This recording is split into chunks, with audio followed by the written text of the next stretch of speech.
Okay, so now I'm going to unfreeze the panes again. View, freeze, unfreeze. Okay, so now I'm going to show you how to move a row, which is actually going to be really useful. I use it all the time. So supposing that we want to have Barbara at the top. So all you do is you click on the number at the end of the row, and you see you've got the whole row selected.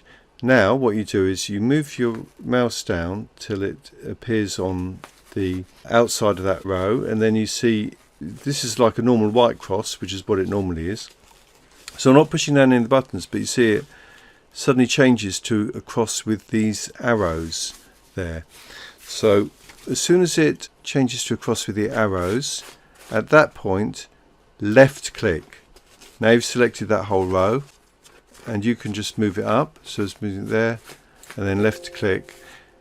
And now it's asking you, do you want to replace this? No, we don't want to replace Aaron. We just wanted to move Becky there. We wanted to shift all the other ones down. So cancel that. So the way to do it is, you see where you got to get that cross with the arrows? Instead of left clicking, you right click on there. Now move that up, and then let go of the button. Now it gives you the option to move here, which is what we just did, but that would just overtype Aaron, which we don't want. But here you see shift down and move. So this is what we want. So left click on that. As you see now, it's moved Barbara to the top, and it's moved all the others down. I use this all the time. I don't know why they make it a bit fiddly to get into to do that, but it's a real time saver. Now if you want to undo what we just did, you can just click that to undo.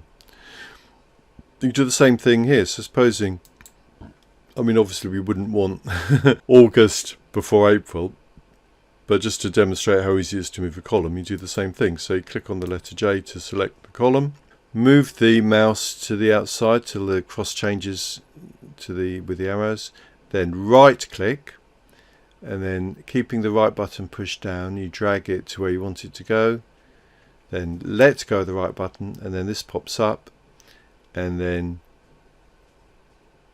shift right and copy would create two columns. Out of all these, the only one I ever use is shift right and move, and I do it a lot, so that's what I'll show you here. Don't want to overcomplicate things. So left click, shift right and move, and there we have the August column for April, and it's disappeared there.